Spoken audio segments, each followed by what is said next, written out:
Olá, senhores. Bora aí para uma questãozinha de eletrostática. Olha só.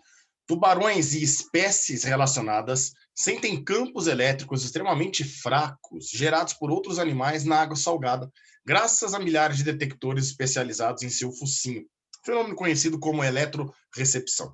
Os tubarões usam todos os sentidos quando caçam. Cada um tem vantagens específicas e sensibilidades diferentes.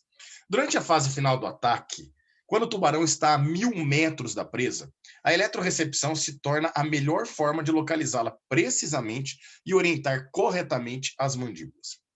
Durante a fase final de um ataque, um tubarão azul consegue perceber uma carga elétrica mínima de 3 picocoulomb de um peixe pequeno, localizado em uma região onde a constante eletrostática vale 1,1 a décima newton metro quadrado por coulomb quadrado. Meninos, olha só que bacana. Durante a fase final, a carga elétrica mínima é de 3 picocoulombs. E ele falou para nós que durante a fase final é quando o tubarão está a 1.000 metros da presa. Então você tem algumas informações aqui nessa primeira situação. Ó.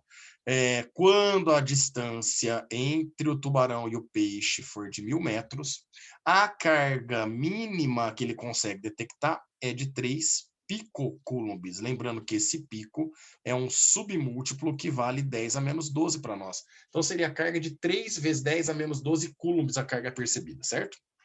Considerando um peixe pequeno como uma carga pontiforme, qual é a carga máxima que ele poderia ter se a distância agora fosse de 500 metros, né? Então, olha só, agora ele quer saber qual é a máxima carga que ele poderia ter se a distância entre ele e o tubarão fosse de 500 metros para que não fosse identificado, ou seja, considerando que esse campo elétrico seja constante, tá? Obviamente, se a gente considerar uma carga pontiforme, a gente sabe que esse campo não varia de forma linear aí os seus valores, né, nos pontos. Mas considerando que ele seja constante para nós, olha só que bacana. Qual é a carga máxima que esse peixe poderia ter se ele tivesse a 500 metros? Então, meninos, a segunda situação que ele cria para nós é para uma distância que eu vou chamar de D', que vale 500 metros, eu quero saber qual é a nova carga máxima no caso, né? Esse valor seria um máximo, que ainda seria o mínimo valor necessário que é necessário para o tubarão conseguir identificar. Então, percebo que a primeira carga fornecida, ele cita para nós, é o mínimo valor. Se for um valor menor que esse, a 1.000 metros de distância, o tubarão não consegue identificar esse peixe. Então, a partir desse valor, qualquer carga acima dela, o tubarão ele consegue presenciar a presa dele na região, certo? Então, agora a gente vai calcular essa carga. É óbvio que você pode usar a equação do campo elétrico, que é o famoso Carquet nos dois dedinhos, e como você tem aí a constante eletrostática, a carga na primeira situação e a distância, você consegue determinar o campo elétrico na primeira situação, certo? Na segunda situação, você tendo o campo elétrico, perdão, você tendo aí a distância, a constante, você consegue determinar essa carga. Eu vou pensar diferente. Olha só que bacana. Considerando que o campo elétrico seja constante, né? Ele pediu para a gente considerar isso. Se o campo é constante, senhores, olha o que está acontecendo. Eu vou pegar essa distância que está dividindo e vou passar para o outro lado da igualdade, ó, multiplicando. Certo ou não? E aqui a carga que eu vou considerar é a carga nova que eu estou querendo encontrar, que é o Q'. Vocês vão perceber que a constante eletrostática, como o próprio nome garante para nós, é constante.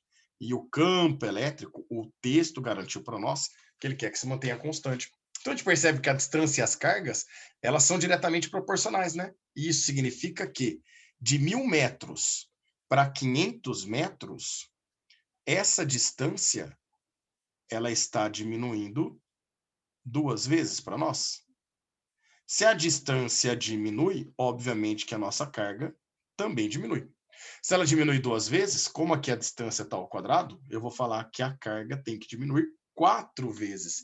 Isso significa que a nova carga, que é a carga Q', ela vai ser a carga que eu tinha antes, que é o 3 picocoulombs, só que dividido por 4, diminuído aí 4 vezes. Então, nós vamos ficar aqui o 3, 10 a menos 12 coulombs, ou 3 picocoulombs, né, como ele colocou aí, dividido por 4.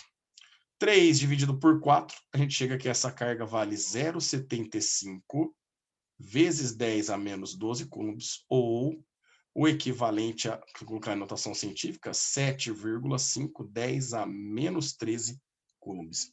Esse é o máximo valor de carga elétrica que esse peixe pode apresentar para não ser detectado pelo tubarão, estando agora a uma distância de 500 metros, o que daria para nós aí como correta alternativa D. Qualquer valor acima dessa supera o mínimo necessário para o tubarão, no caso, pensando para o tubarão, por isso que é mínimo para ele, e aí ele consegue detectar o peixe. Fechou, senhores? Grande abraço a todos e até a próxima.